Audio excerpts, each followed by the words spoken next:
This is Mike Wolfe's very rare 1937 Harley-Davidson Knucklehead. The Knucklehead was introduced in 1936, rushed to market, almost unrideable. They say 838 was really the first year where they were really good.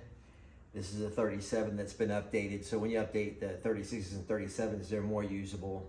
But 37s are they're real special. This is a great bike. So he was riding this a couple weeks ago, got stranded. A friend of mine saw him and stopped to help him. And you know, when I used to live here in Tennessee, I used to take care of this bike for Mike all the time. And now that I'm back, he said, hey man, will you get this thing running for me again so I can ride it? So here we are. Any of you have watched my videos, you know I have a sequence. I'll put a link below so you can go back and watch a couple of my other videos for how to set up a kickstart bike for easy starting. But you know, you want to check and make sure you have gas, compression, and spark. So I have checked all those things. I turn the key on and everything lights up. And when I pop the breaker points, I get spark. So I know that's not my issue. Now if you know that your points are opening and making spark, you want to roll the engine over and make sure that the timer cam is opening the points, because when I manually open them, if they make spark, that's great. But if the timer isn't opening them, there's nothing's going to happen when you try and run the engine. So you can see this cam's coming around. This is the rear lobe for the rear cylinder, and it should be opening the points right here as it comes around on that lobe. And it's barely opening. I don't know if you can see that, but I'm going to come around to the front lobe, which is where you're going to time it. There's a mark right on top of that lobe, and right around that mark is where your cam should be opening the points. And I'm going to go on that point right there, and you see nothing's really happening. It's barely opening. And as I come up on that lobe, there's barely any action there. You can see these points are barely open. They should be open about 20 thousandths of an inch. So I'm going to go get a feeler gauge, adjust these points. That's a big part of his problem right there. Okay, so the points are supposed to be gapped at about 20 thousandths of an inch. So I'm going to grab a feeler gauge out of here. 15, 16, 18, there's 20. This is all covered in oil. I don't know if you can see that. You want to make sure that you wipe the oil off of it, because if you get oil on those points, they won't be able to arc against each other. So you want to make sure that it's clean and dry. And so that's where my gap should be. Watch as I pull this gapping tool out.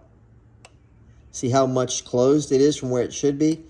From the 20 thousandths. It's maybe opening 1/1000th of an inch. I'm not going to measure it because it doesn't really matter. When the points are fully open, they should be at this 20 thousandths spot. And you can see them springing closed, so they're not nearly set. Now, how you adjust this is by loosening these screws here.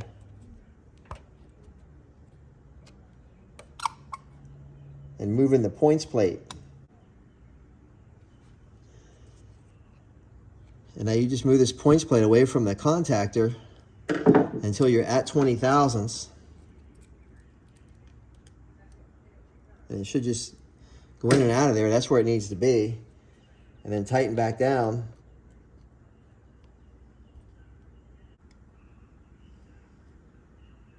So there's my point gap set at 20 thousandths. I got a little bit of friction in there on the feeler gauge, but that's where they're supposed to be set, so that when you roll it around, now you see the points open and close on the front and rear. There goes the rear cylinder firing. Open right there. And then here comes the front coming around again. And that's just part of regular maintenance. The old Harley-Davidson is setting your points gap. Okay, I'm getting ready to start it, you know, to see if it'll run. He told me he was riding it was running great, and all of a sudden it started running bad. So I turned on the gasoline. I'm going to kick it because I know I got spark and I know I got compression. I've clearly got gas. I got gas leaking down here. You see the bottom of the Linkert is all wet and dripping right here, and it's dripping down. So there's clearly an issue at the carburetor. So I got to check that out. But I'm going to go and kick it and see if it'll run anyhow. See if we can't start a fire or something in here. My sequence is always the same on those old bikes. I have the ignition off, throttle wide open, choke closed, or choke on, call it what you want to call it. I kick it twice. Then I close the choke and give it one click. and I just turn the throttle on.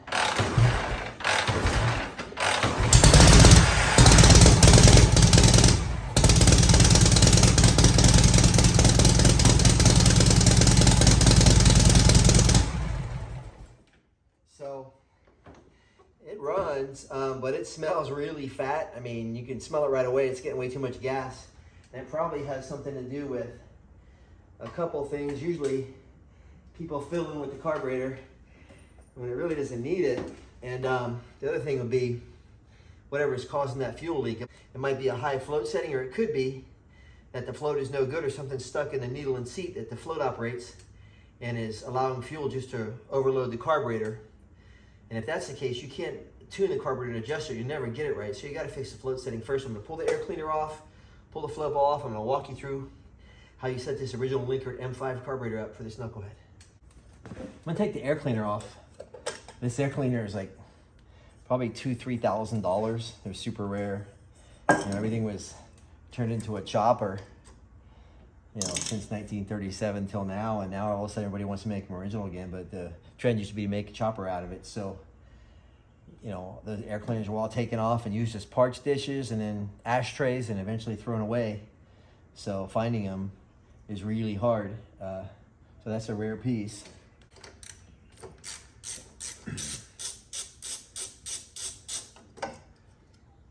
I get that backing plate off of there. Now what I'm gonna do is turn the gas on and see if I can, first of all, just see where the gas is coming from. And that'll help me out a ton. I just turned the gas on and now it's not leaking at all. I'm gonna give it an old knock with the wrench. See if it starts making it leak. There it goes. See it start seeping right there around that nut as soon as I hit it? Something's going on. Usually that means that the float is sticking up or hanging up in there somehow.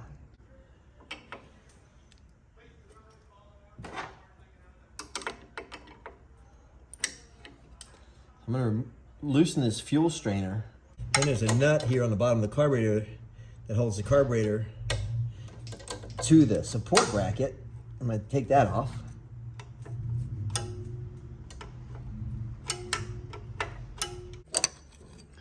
I remove the bracket. Take this big float bowl nut off the bottom, and that's gonna allow me to pull the whole float bowl down and see what's going on inside there and address my real problem. Now I got a catch underneath the bike so that all the gas I dump has someplace to go. But there's the contents of my float bowl. And that just go down into that catch, and I'll clean that mess up later. And whenever you pull that nut off of the float bowl, there's a spring in there that holds the main nozzle up in the carburetor. And there's that spring that fell down behind this knuckle lifter block. So you always have to look for that, because if we put it together without it, the bike will not run right, if it runs at all. So I'm gonna get that out of there. There it is. You always want to check and make sure it's intact, because if it gets rusty and rusts through and collapses, then the main nozzle will fall down from inside the carburetor and won't feed the fuel to the engine properly. And that's all there is to getting the float bowl off. And you just pull it. There's a seal on here, a copper seal, and that's going to want to stick sometimes. There's the copper seal. Okay, so here's the instructions for setting the Linkert float. And what they're telling you, the most important things about it is they're telling you, you know, the diagram shows you what all the components are to the float bowl. But basically what it's saying is the float, when it's fully up, should be 1/4 inch from the top edge of the float bowl. So I'm going to measure that. And I'm going to lay the float here just like it is in the diagram so you can see it. So that the float should be off-center to the left by 3/64 to 1/16 of an inch. And it was already offset to the left big time, so I obviously need to move it back toward the center. I'm gonna go ahead and do that now. So I got my tools. I've got two nice little straight edges marked off in 1/16 and a screwdriver to set this. I'll go ahead and walk you through this little magic trick here. Okay, so again, you can see how it's hanging up. It's really hanging up on the left side. If I put it more toward the middle, That solves most of my problems. You can also move the float forward and back. So I'm gonna go ahead and loosen this screw. The screw is tight.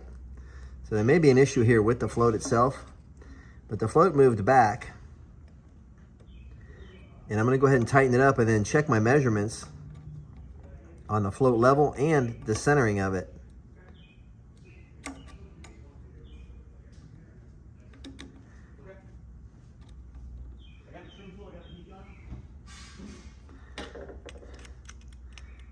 Okay, so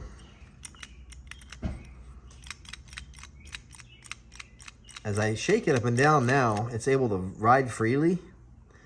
It doesn't feel like it's hanging up. If anything, it's hanging up on the left side, but it's moving side to side really good, and that means there's no way for me to tighten it up.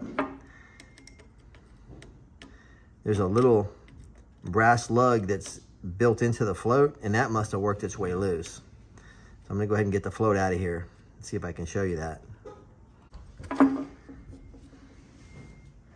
This little lug right here is loose in the float. And so what's happening is I can't center the float because when you hold it tight to the lever, it's just gonna float, it's gonna move side to side. And you see it's coming out. It's just coming out of the float. It's just not in there good. I'm gonna go ahead and replace the float for him.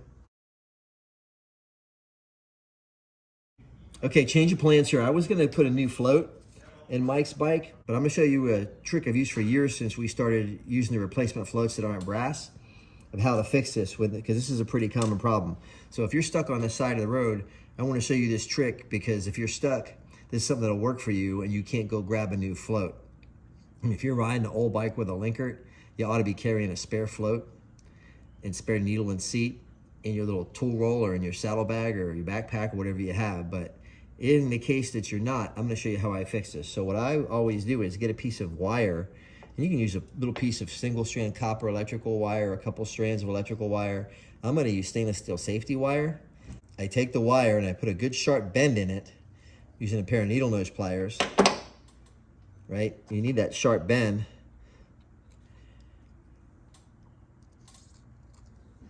And then I stuff it in that little bore in the float. I'm gonna force that lug back in there.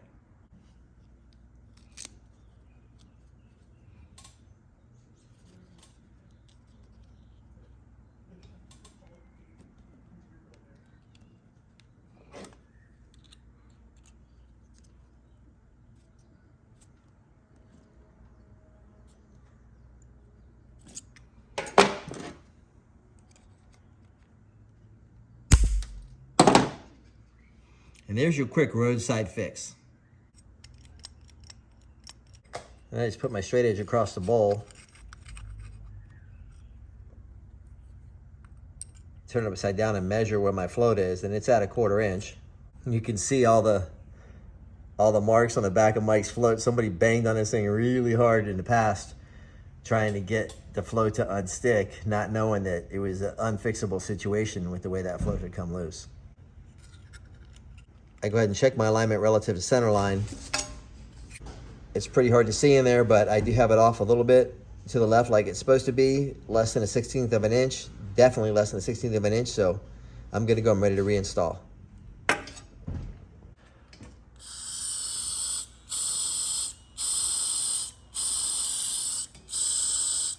I blow through the float and you can hear as I open and close the needle valve, which allows the fuel in and out of the carburetor. So I got that fixed now. I'm gonna go ahead and reassemble. Here's how I assemble this. I got my float bowl. I lay my gasket up on top of it. And then you gotta go ahead and get the bowl up in there and align the gasket with the carburetor. The carburetor's got a machined groove on it and a couple dowel pins that align the gasket. So make sure that's all lined up. You gotta hold the carb up in there with your fingers. Then you gotta put the spring in the bottom that keeps that power nozzle in there. Then you gotta hold the float ball up again and hold the spring with your finger and get the copper seal on the bottom. And then you gotta hold everything together and come in and make sure you get the float bowl nut on. So it's a lot to get this thing on, especially when you're hot on the side of the road. If this happens to you, you break down on the side of the highway, it's hard when the motor's hot. Luckily, I got a cool here in the shop, but I got everything lined up. I'm gonna go ahead and tighten up this float bowl nut.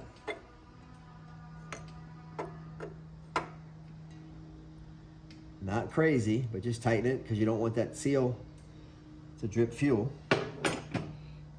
And then reverse order, I gotta go ahead and put the carb support back on.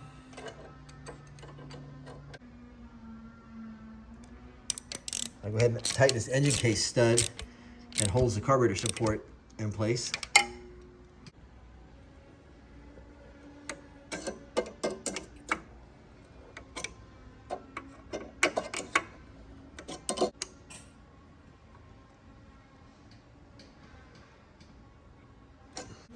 I'm gonna take apart the fuel strainer just to make sure I got it apart. So I might as well make sure there's not a bunch of junk, rust, gunk in there. It looks good. Looks good and clean inside. A little bit of rust in there. You see that on my finger. Go ahead and clean that out. Reassemble it.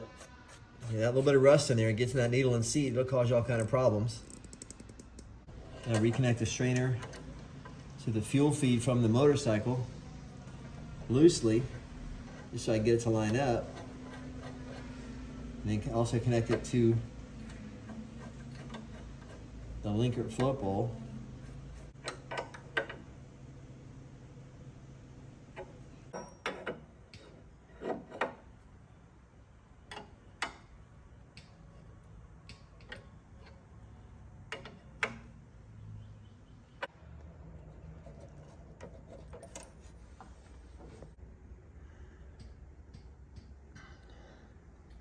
Now my carburetor is dry. I have a little bit of seeping around the fuel strainer. Let me tighten that up. See if I can get that to stop.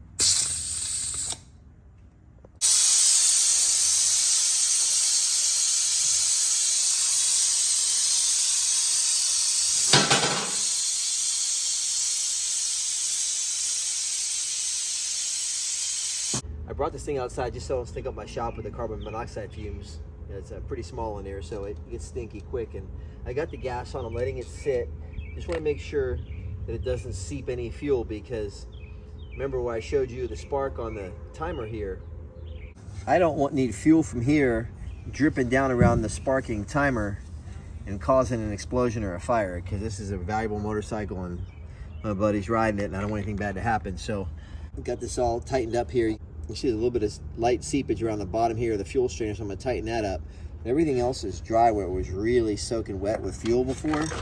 That's a really good sign. You can see where the fuel was running out of here, and especially on the front side, you can see the streaks where the fuel was running down from the float bowl from the overflow. So I've got all that fixed, and while I'm waiting to just check that doesn't seep, I'm going to go ahead and check this transmission fluid. There's no oil in there. I'm going to go ahead and put some gear oil in this thing.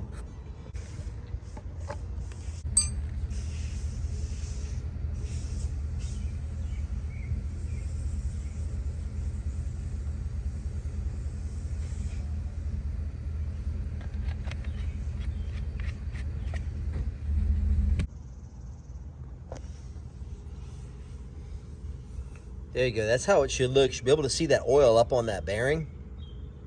And if you can't see that oil up on that bearing, you don't have enough gear oil in that 4-speed, and you're just burning up a good $4,000 transmission.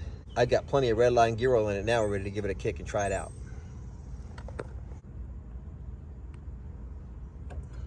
It's cold. You see I can grab those head pipes. So I'm just going to give it I'm going to try one kick this time with the choke. And then a one clicker.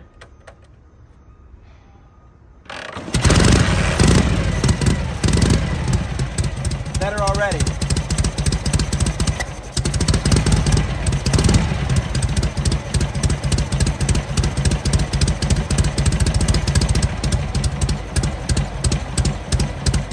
Sidling, but it's doing what you would call loping. Where it's like ba-dum. It's not super smooth. It's getting too much gas, but I gotta wait for it to warm up before I can really see the air fuel mixture on it.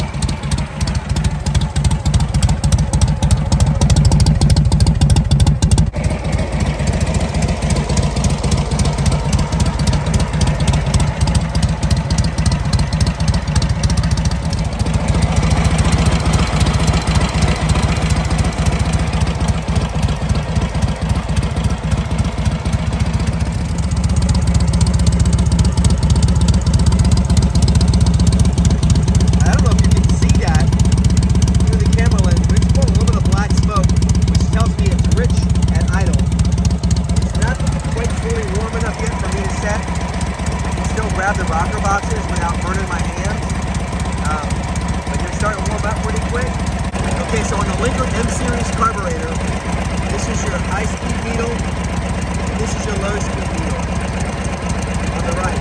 So the high-speed needle is for cruising on the highway. You always want to, if anything, make sure you turn this thing out. If you turn it out, it's going to run you rich. If you turn it inward clockwise, it's going to lean out the mixture. If anything, at high speed, you always want to run a little bit rich, and you're going to keep you from burning up your engine and overheating. On the idle side, you always want to run a little bit lean, turning it in versus turning it out, because if you turn it out, you run it too rich, you're going to tell your spark plugs that idle in traffic. So right now, when you see it's rich, so we turn 1 click, 2 click, 3 click, 4 click, 5 clicks, and you hear the engine start to speed up. That means I'm leaning out, and that's going to increase your engine speed. You can hear it right away, leaning out, increasing engine speed. So I turn the idle down, and I'm going to keep leaning it out.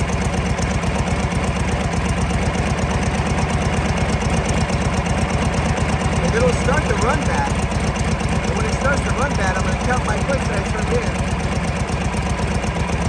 There you go. It's starting to run bad again. It's starting to slow down.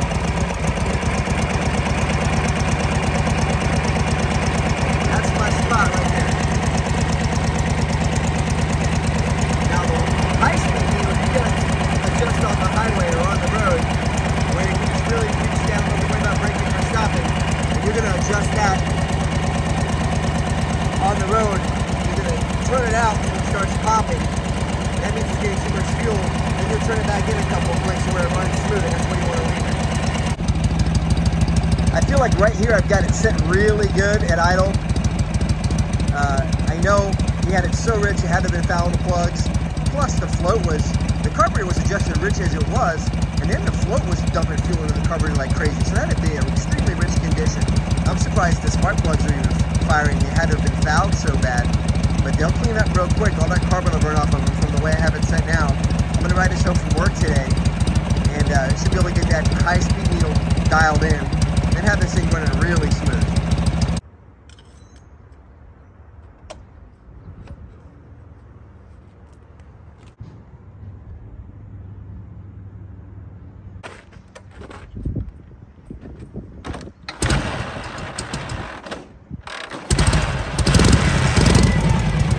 Okay, and then here's kind of the ultimate test of if I have this thing right or not. If I can start it by hand.